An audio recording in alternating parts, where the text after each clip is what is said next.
The station was enormous. Cal Donovan had known it would be enormous. He had read about Valora Prime in 3 different documents before his shuttle even left Earth orbit.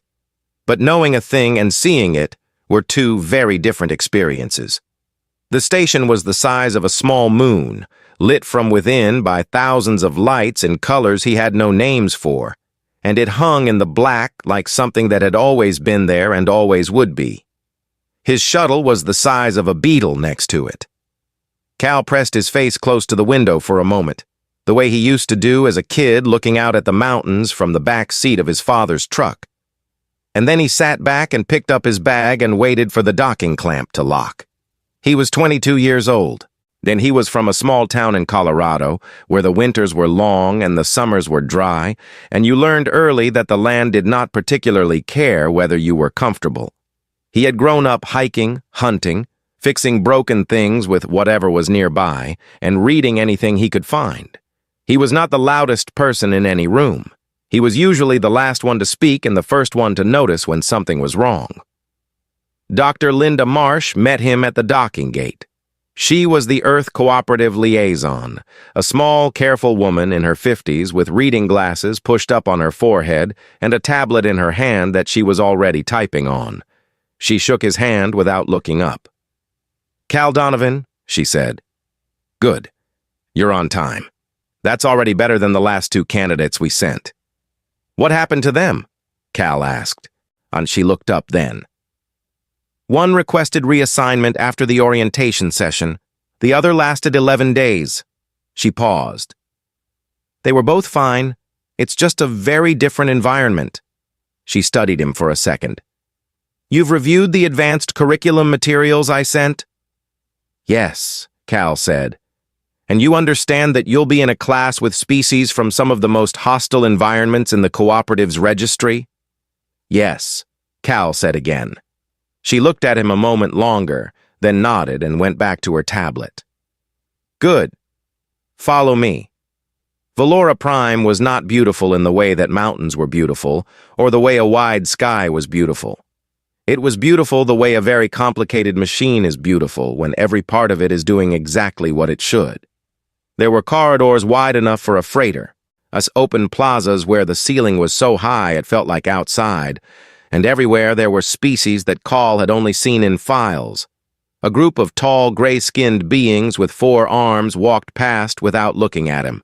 Something low and fast moved along the far wall and was gone before he could focus on it. A smell like ozone and warm metal was in the air everywhere. His room was small and clean. Dr. Marsh told him the class began in the morning and left him to unpack. He sat on the edge of his bunk for a while after she left and looked at his hands. Then he took out a notebook, a real paper one, which several people on the shuttle had found strange, and wrote the words, "Advanced Xenobiology and Applied Survival Theory" at the top of a clean page. He underlined it. Then he sat back and thought about what he knew. That the class was for students from high-threat homeworlds. That meant species that had evolved under serious pressure, worlds where the fauna were dangerous, where the environment itself pushed back hard. Earth qualified, technically. The Cooperative's registry listed it as a Class 3 world, which was moderate. Most students in the advanced track came from Class 4 or Class 5 worlds. Cal knew he would be the lowest-rated student in the room by the numbers. He had thought about this on the long flight over and decided it was not the most important thing. The most important thing was to pay attention. The classroom the next morning was built for bodies much larger than his. The seats were scaled wrong. The air was a degree or 2 colder than he would have chosen. And the lighting had a faint blue edge to it that gave everything a slightly unreal quality. Cal found a seat near the middle and put his notebook on the desk and looked around. There were 9 other students. He recognized the species from the files Dr. Marsh had sent him. The one that drew the eye immediately was Vorith, a Kethar, roughly 7 feet tall, with a hard outer shell the color of dark amber and 6 limbs, 2 of which it used for walking, and 4 of which were folded against its body like tools not currently in use. It had compound eyes that caught the light and threw it back in tiny fragments. It sat absolutely still, which Cal had read was normal for the Kethar. They saved their movement for when it mattered. Across the room was Lyrics, a Selhari, built low and lean with a coat of dense silver-gray fur and eyes that were a very clear pale yellow.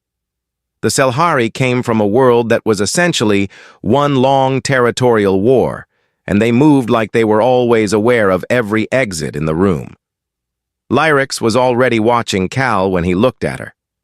She looked away first, which he noted without expression. The other students were from worlds Cal knew less well. He made small notes in his notebook as Professor Andrak entered. The professor was an Orath, a species that looked at first glance like a large cephalopod that had decided to become an academic. It had 8 limbs, most of which it used to move across the floor in a smooth, rolling way, and its skin changed color slightly as it spoke. A secondary communication system that the translation units did not fully capture. It had been studying survival biology across species for over 60 years, which in cooperative terms made it one of the most experienced xenobiologists alive. It looked at the class for a moment before speaking. Its eyes, Cal noticed, paused on him for just a fraction longer than on the others. "Welcome," it said. "This course is not about being the strongest. It is not about being the fastest. It is about understanding how living things survive in environments that are trying to kill them, and how you, specifically, are built to respond to that pressure. We will study your biology. We will study your instincts. And you will learn whether those instincts are assets or liabilities when the situation changes." It placed a set of forms on the desks. The forms asked each student to list the apex predators of their homeworld, the primary environmental dangers, and their own biological survival advantages. Cal looked at the form for a moment. Then he started writing. Voreth's form, he would later learn, listed a venomous bite with a paralytic agent, exoskeletal armor rated to withstand significant impact, compound eyes capable of detecting ultraviolet light and motion at 300 meters, and a threat response speed clocked at under a quarter second. Its apex predators were 2 species that no longer existed because the Kethar had hunted them to extinction within recorded history.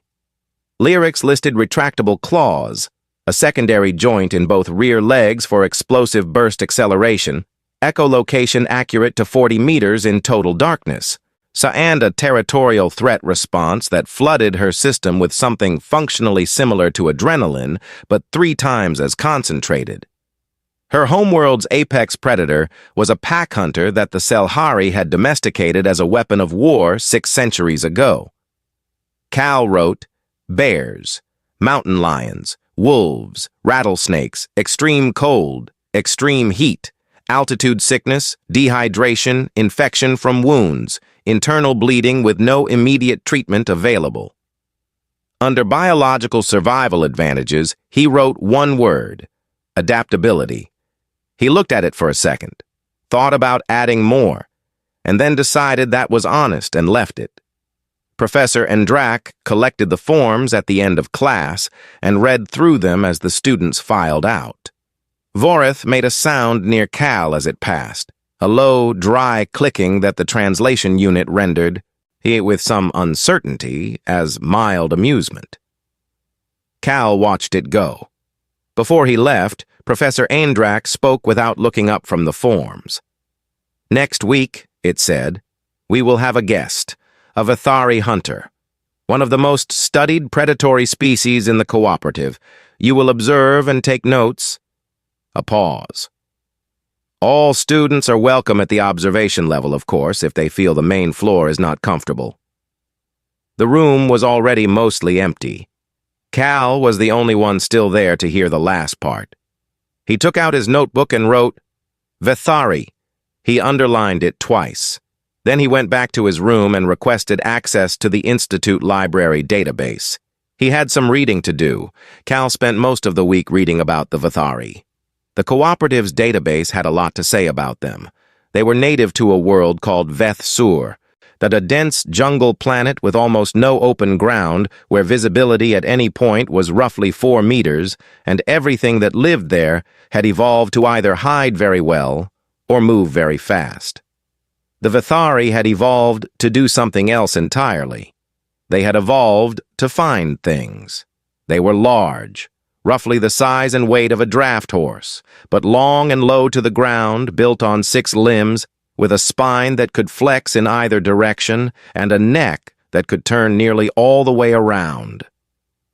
Their skin was not quite like any surface Cal had read about before. It was made of millions of tiny overlapping plates, each one capable of changing color and texture independently so that the whole animal could look, in under 2 seconds, like bark or grass or stone or empty air. They had no eyes in the way most species had eyes. Instead, they had a band of sensory tissue around the upper part of their head that detected heat, motion, electrical fields, and air pressure changes simultaneously. They could, according to one study, detect a heartbeat through a solid wall from a distance of 6 meters. They were considered by the Cooperative's Xenobiological Registry to be the most efficient biological hunters among all known sentient species. Not the strongest, not the most aggressive, the most efficient. The distinction mattered. Efficiency meant they almost never failed. Cal read this and then sat with it for a while. There was one other thing he had noted, buried in a footnote in a study from about 40 years ago. The Vithari had been observed on 12 separate occasions, hunting non-cooperative species on border worlds where the rules about such things were not clearly defined. In all 12 cases, the hunt had been over in under 10 minutes. The longest chase on record was 6 minutes and 40 seconds. The prey in that case had been a large predatory animal that the study described as the apex fauna of its region. Cal underlined that number, 6 minutes and 40 seconds. Then he wrote next to it, "Never a persistence hunt, never a prey that doubled back." He stared at it for a long time. The following Monday, the classroom felt different. The students arrived earlier than usual and sat more carefully than usual and talked less. Even Vorith, which did not show body language in any way Cal could easily read, he seemed to take its seat with more deliberate attention than before. Lyric sat with her tail very still, which Cal had noticed she only did when she was genuinely alert rather than just watchful. Professor Aindrak arrived, and behind it, through the wide double doors at the back of the room, came Sorok. Cal had thought the files had prepared him. They had not entirely. Sorok entered the room, and the room changed. It was not that Sorok did anything dramatic. It simply moved in through the door and stood near the front, and the quality of the air was different after it did. It was not moving quickly. It was not making any threatening display. It was simply there, and the part of every brain in the room that had been shaped by millions of years of being something's prey said, very quietly, "Pay attention to that." Our Sorok was the color of the floor. Not approximately the color of the floor, exactly the color of the floor, with the same faint texture. It had shifted in the time it took to cross from the door to the front of the room. Its 6 limbs moved in a pattern that made almost no sound. The sensory band around its head turned slowly, reading the room in a way that felt patient rather than urgent, which was somehow more unsettling than urgency would have been. Professor Aindrak explained that Sorok had agreed to demonstrate its detection and engagement capabilities in the sealed chamber at the side of the classroom.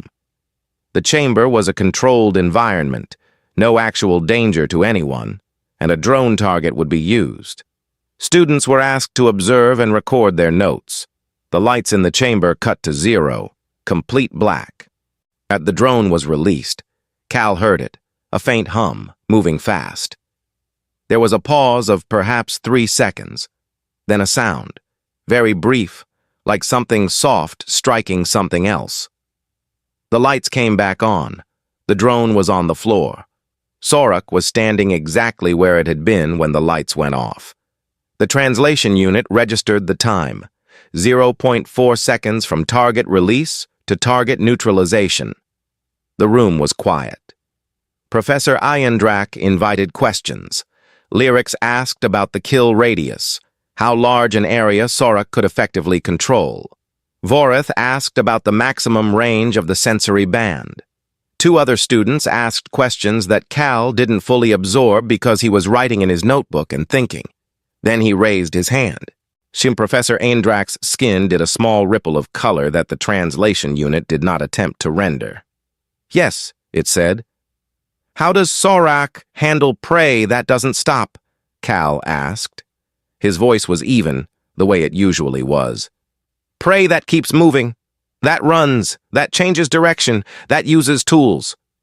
There was a beat of silence, not the polite silence of a class waiting for an answer, a different kind of silence. The sensory band on Sorok's head turned toward Cal. It did not turn fast. It turned the way something turns when it has all the time it needs and knows it. Cal met it, or faced it anyway, since it had no eyes, and did not look away. Through the translation unit, Sorok's voice came out low and layered. "What species are you?" "Human," Cal said. "From a planet called Earth. A cooperative registry has us as a Class 3 generalist species." Sorok was quiet for a moment. Then it turned its attention back to the room at large, which was somehow a clear statement that the conversation was over. Professor Ayandrak answered the question in a general way. It said that prey which continued to flee was tracked by persistence and that the Vathari's sensory range made prolonged evasion statistically unlikely. Cal wrote this down without reacting. After class, Voreth fell into step beside him in the corridor. It had to fold two of its upper limbs back to fit through the standard width hallway alongside Cal, which gave it a slightly compressed look. "That was unwise," Voreth said. The translation unit rendered its voice as flat and informational, on which Cal had gathered was just how the Kether sounded, and was not meant as criticism. "Drawing the Vathari's attention in a direct way. It can be received as a challenge." "I know," Cal said. "I was asking an honest question." So was it a challenge or a question? Cal thought about that. "Both, maybe," he said. "I'm not sure the difference matters to me right now." He stopped at the corridor junction and looked up at Voreth. "What does the Vathari do when prey just keeps going? When it doesn't give up and it doesn't freeze and it just keeps moving for hours?" Voreth's compound eyes caught the light. It was quiet for a few seconds, long enough that Cal thought it might not answer. Then it said, "I don't know. I don't think that has ever been a question that needed answering." Cal nodded slowly. "That's what I thought," he said. That night, he stayed up until the station's artificial dawn cycle began to lighten the corridors outside his room. He read everything the database had on Vathari hunting behavior, not the summary articles, but the raw studies, the field reports, the footnotes. He was looking for something specific. He was looking for the longest recorded chase, for any case where a Vathari had been made to work for a long time. He did not find one. Somewhere on the station, Dr. Linda Marsh received a communication from the Cooperative's Academic Oversight Board. The message was polite and used careful language. It suggested, in diplomatic terms, that the human student might be more comfortable in the foundational curriculum, where the material was more suitable for Class 3 registered species, and where he would not be at risk of, the message used the phrase, involuntary discouragement. Dr. Marsh read it twice. She typed a short reply that said she would observe the student further before making any recommendation. Then she put her tablet down and looked out her window at the station's inner plaza, where something large and quiet was moving along the far wall, and she thought about Cal Donovan sitting in that classroom asking a question that no one else in the room had thought to ask. She picked up the tablet again and added one more sentence to her reply. "He does not seem discouraged." She sent it and went to bed. Karath 7 was a Class 4 threat world, which meant the Cooperative had studied it carefully and then decided not to do anything with it. The fauna were large and unfriendly, the ground was unstable in about a third of its surface area, and every 40 to 60 hours the planet ran an electromagnetic storm that came in from the eastern mountain range and swept west across the jungle basin, stripping most electronics down to nothing for 6 to 8 hours at a time. It was, Professor Andrak explained, an excellent place to find out what students were actually made of. The assignment was simple. Each student would be dropped individually at a random point within a 50-kilometer zone. They had to reach a retrieval beacon 20 kilometers from their drop point. They had 3 days. They could carry whatever fit in a standard field pack, which was calibrated to each species' average carry weight. No lethal rescue would be performed. If a student activated their emergency extractor, a simple button on a wristband, they would be pulled out and the evaluation would be marked as incomplete. Sorak would be present on Karath 7 as an observer only. This was, Professor Andrak said, a standard protocol for high-difficulty evaluations. Sorak would not intervene. It would simply observe and report. The student who looked the least worried about Sorak's presence was Call. The student who looked the most worried about it was everyone else. Cal spent the night before the drop sitting on his bunk going through his pack. He had the standard issue items: a small med kit, 2 days of compressed ration blocks, a folding tool that could be a blade, a flat pry bar, or a clamp depending on how you set it, a thermal layer, and a short-range communicator that would be useless during the storm windows. He added things from his own supplies: a spool of thin wire from the tech workshop he'd been given access to, a small printed reference card for identifying edible and toxic organisms from Karath 7's biology catalog, a length of cord, and a waterproof paper notebook with a graphite stick. He weighed the pack. It was lighter than what he carried on a normal weekend in the mountains back home. He slept 6 hours. He felt fine in the morning. The drop was at first light. Cal's insertion point was the furthest from the beacon. 23 kilometers, through dense jungle and across a river that the navigation data described as fast and cold. The shuttle door opened and the air hit him, warm and wet and rich with the smell of something living and biological, in a way that Earth's forests were biological, just dialed up several degrees further. He stepped out, the door closed behind him, and he was alone. He stood still for about 2 minutes and just listened. The jungle of Karath 7 was loud. Things called from the canopy. Something moved through the undergrowth to his left, heavy and unhurried. The ground under his boots was soft, layered with fallen growth, and slightly spongy in a way that told him there was standing water not far below the surface. He took a compass bearing on the beacon signal, still active, a faint pulse on his communicator, and looked at the sun's position through the canopy. Then he looked at the trees. He moved slowly and he moved quietly. He did not try to go fast. Fast on unknown ground was how you twisted an ankle, how you walked into a web, how you stumbled into something's territory without enough time to reconsider.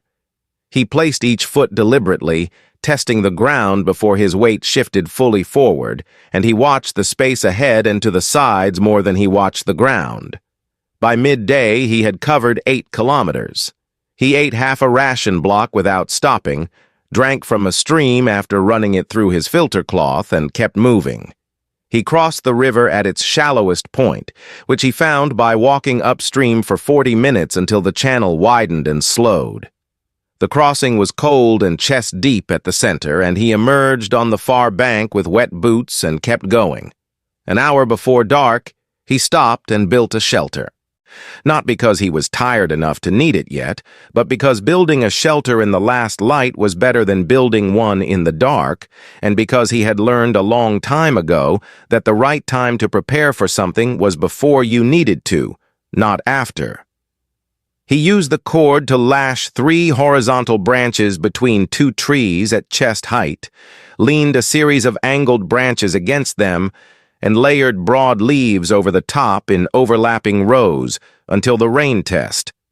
He flicked water from his fingers across the surface, showed it would shed most of what fell on it. He strung 3 of his wire lines across the approaches to the shelter, low and taut, each one attached to a small bundle of dry leaves that would rattle if something walked through. Then he ate the other half of his ration block, drank again, and slept 4 hours. But he woke before dawn and moved out, while the jungle was still dark and the air was cool. The electromagnetic storm hit at mid-morning. He felt it coming before he heard it. A pressure change in the air, and a metallic taste at the back of his mouth that reminded him of being caught above the tree line in Colorado during a lightning storm. He found a dry depression under a large root system, stayed low, kept his communicator wrapped in the thermal layer against his chest, and waited. The storm ran for 6 hours. He used the time to eat, to recheck his remaining supplies, and to study the terrain map he had printed on paper before leaving Valora Prime. He recalculated his route. He had been making better time than expected, and he adjusted his path to avoid a marshy section that had looked manageable on the map, but that the rain rolling off the leaves told him would now be worse than it looked. He did not know that Sorok had lost him during the storm window. Sorok had been tracking all 9 students simultaneously from a high point in the canopy, using its sensory band to monitor heartbeats and heat signatures through the jungle cover. It had neutralized 2 students' positions in its awareness from the very first hour. They were easy to track because they moved directly and consistently, like lines drawn on a map. Vorith was the loudest and left the most trail. Lyrics was fast but moved in patterns that repeated. The others were variations on those 2 approaches. The human was different. Not in a dramatic way. In a subtle way that took Sorok most of the first day to register as different rather than simply variable. He changed pace without apparent reason, sometimes moving quickly for a stretch, then slowing to barely a walk. He used the water to break his trail. He moved during the storm window, which no other student did. And he did not move in a straight line. Not in a zigzag either. That would have been a pattern. He moved in the way that terrain moved, following low ground, using ridge lines, crossing open areas at their narrowest points. By the time the storm had passed and Sorok's sensory band had fully reset, it realized it had a general area but not a specific position. This had not happened before, not with any known prey species. Sorok did not note it as alarming, it noted it as interesting. He had found him again on the afternoon of the second day. The human was 11 kilometers from the beacon, which meant he had covered 12 kilometers in just under 2 days, through hostile terrain on minimal sleep and food. He was sitting on a low ridge above the tree line, eating a ration block and watching the jungle below him. Sorok was 200 meters away in a dense stand of gray-barked trees, completely still, exactly the color of the bark. No sensor it knew of could have detected it. It was certain of this. The human looked directly at the stand of trees. Then he said, in a voice that was calm and not loud and carried very clearly in the still air, "I figured you'd come from that side." Sorok did not move for a long time. Its sensory band ran across the ridge and the human and the space between them. And the human finished his ration block and looked out at the tree line. He was not tense. He was not afraid. He was just sitting there in the way that a person sits when they have been outside for 2 days and are comfortable being outside. Through its translator, Sorok asked one word: "How?" "The grass on that slope," Cal said without turning around. "It's been too still for too long. Something's keeping it still." He paused.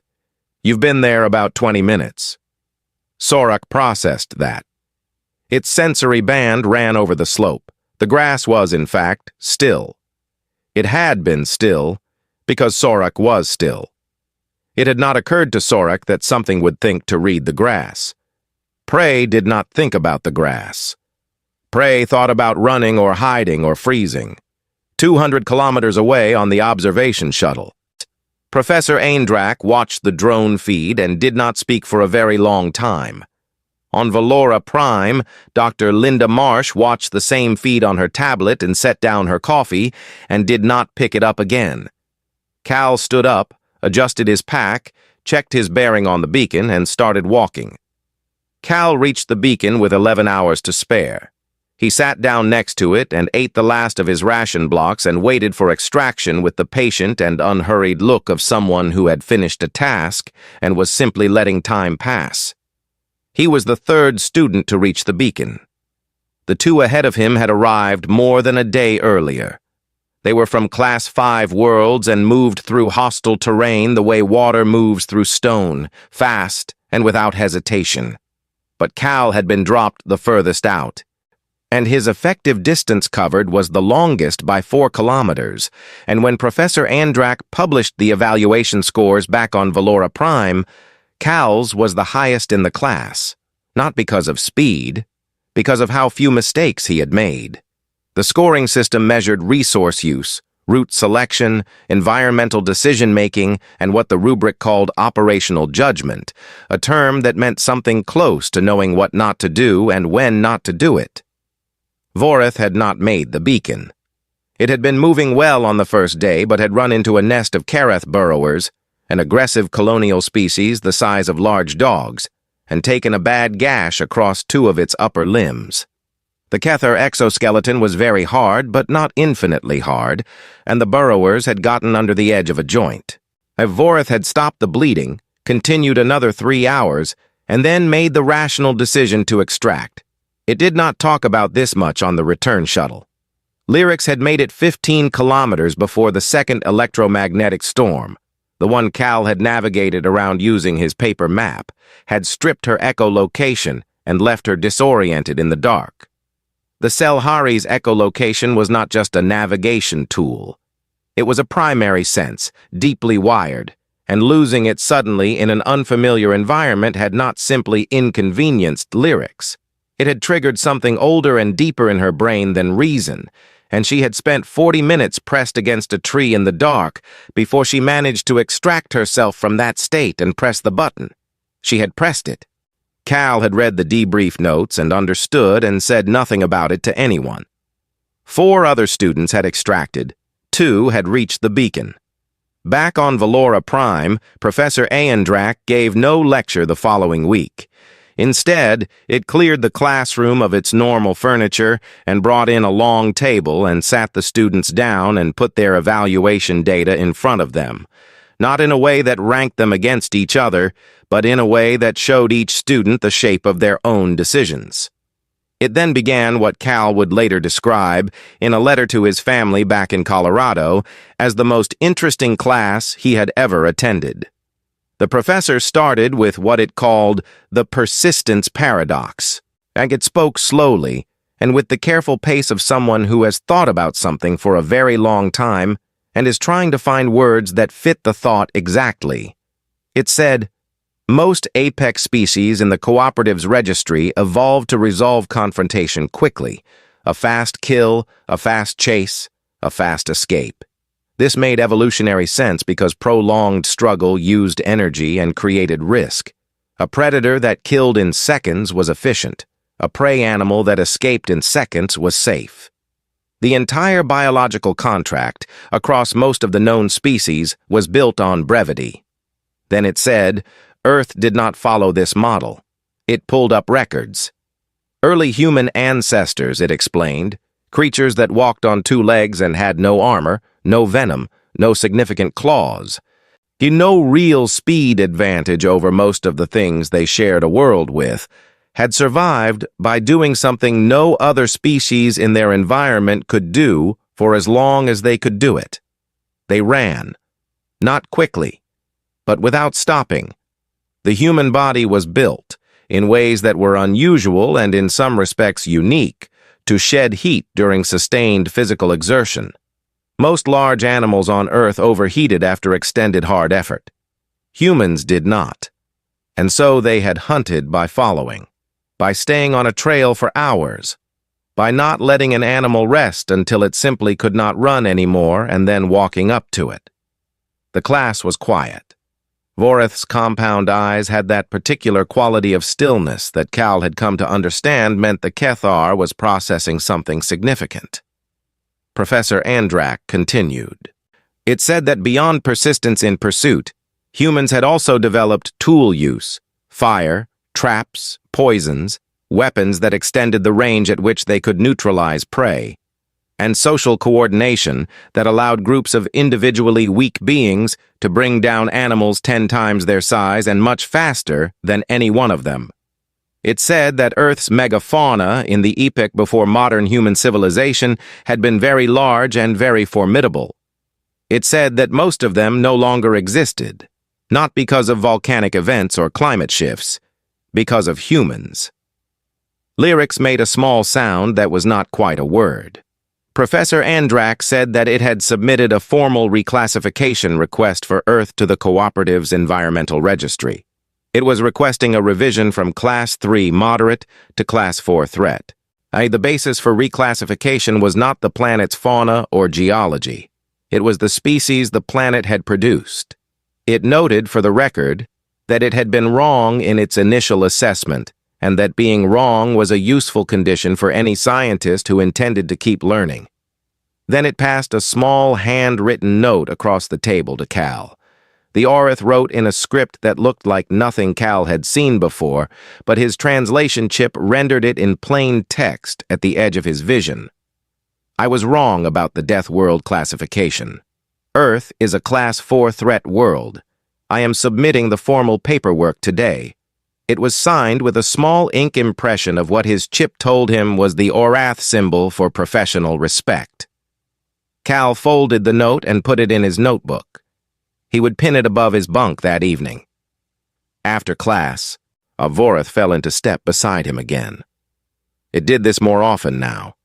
It was not, Cal had gathered, a species that did things without reason, and the reason here seemed to be that it was still working something out and wanted to be near him while it did. "Can I ask you something?" Vorith said. It was not phrased as a question in the way humans phrased questions. There was no rise in tone at the end, but the translation unit added a small note that this was an interrogative form in the Kethar language. "Yes," Cal said. "The large animals on Earth, the ones that are gone, the big ones." It paused, seeming to search for phrasing.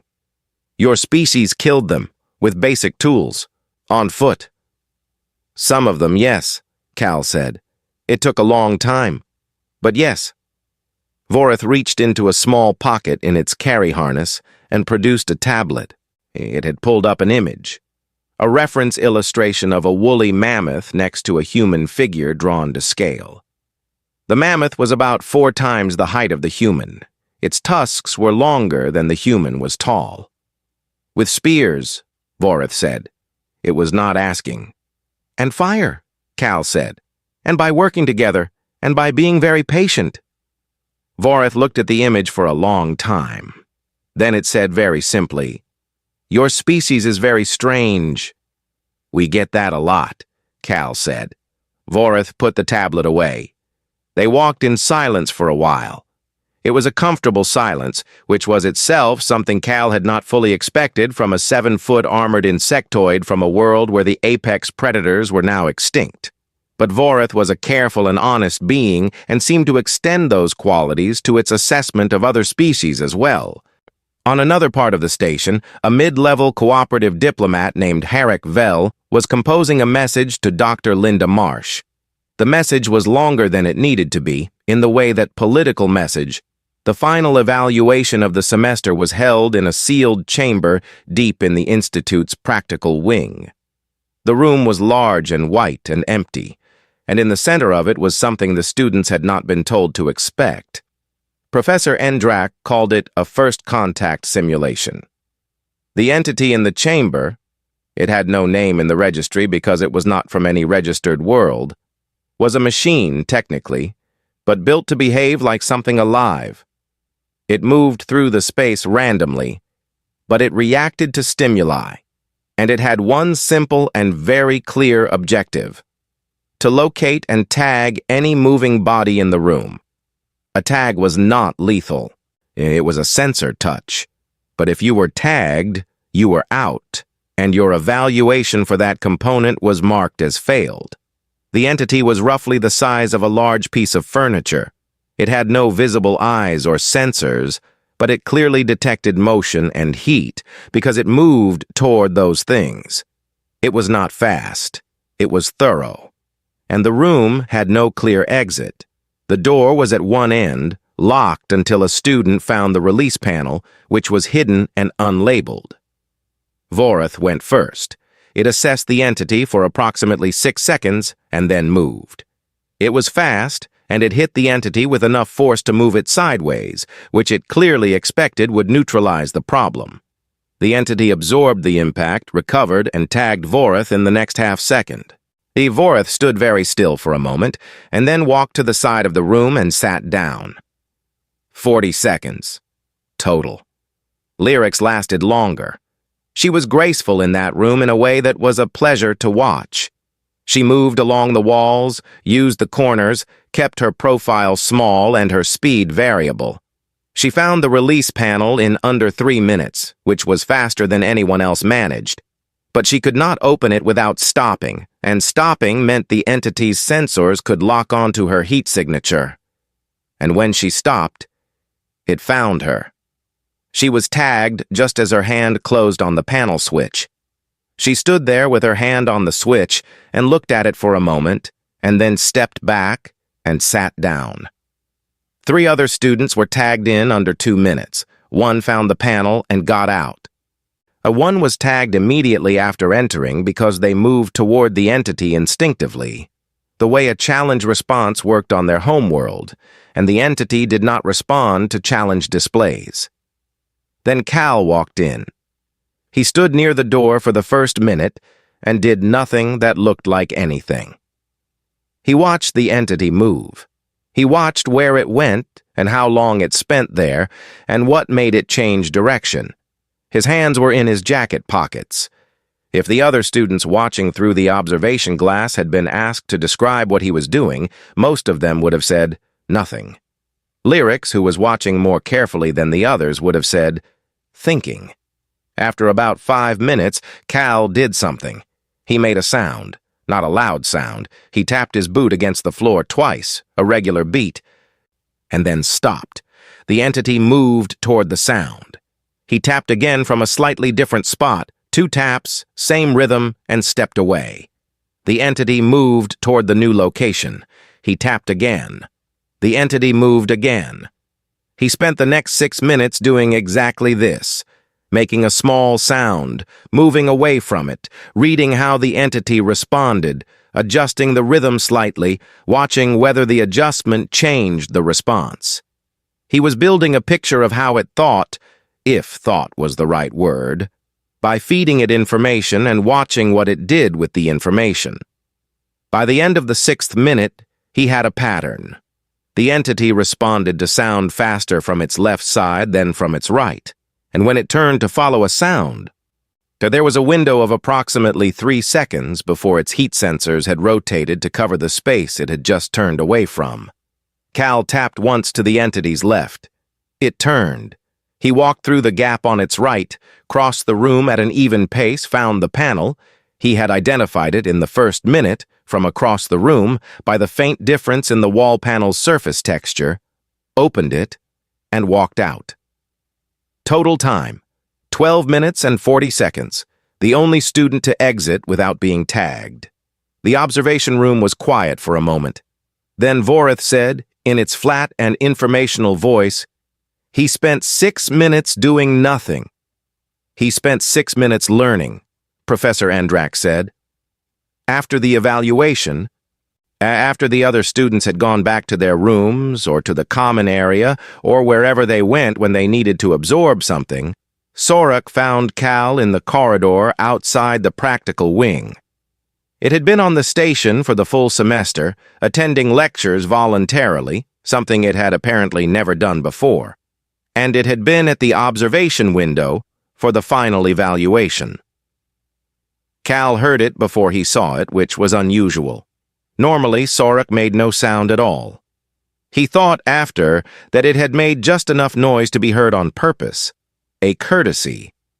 Sorok asked, through the translator, to understand something. Not the tactics. It had processed the tactics.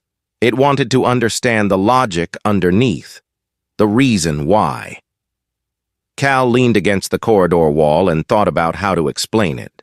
When we couldn't outrun things, he said, we learned to outthink them. And when thinking fast enough wasn't possible, we waited and thought slowly. And when one of us wasn't enough, we came back with more people. He paused. We've been doing that for a very long time. It's sort of built in. Sorok was quiet. The corridor was empty except for the two of them and the low hum of the station. Outside the transparent wall section at the end of the corridor, stars were visible and very still. Then Sorok said, "On my world, there is no word for what you are describing. The closest concept we have is..." It paused, and the translator worked through several options before settling. Haunting. Something that does not stop. Something that follows without being seen. It's something that is there when you are tired and has been there the whole time. Cal considered that. Yeah, he said. That's probably fair. The end-of-semester assembly was held in the Institute's largest open hall, with delegations from several cooperative bodies present. Professor Endrak stood at the front and delivered its findings in a formal address. It presented the field evaluation data. It presented the final assessment results, and then it presented something it called a correction.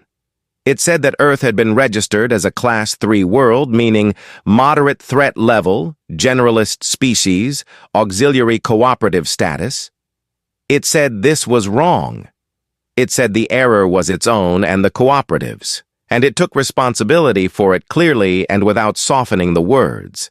It said that the correct classification, as based on documented evidence and formal submission to the registry, was Class 4 Threat World, Persistence Predator Species, full cooperative membership status. The hall was quiet, not because people were bored, because people were adjusting. Dr. Linda Marsh was in the fourth row. She looked at her tablet where the official notification had just arrived from the Cooperative's Registry Department, a small line of text in standard format, Chi.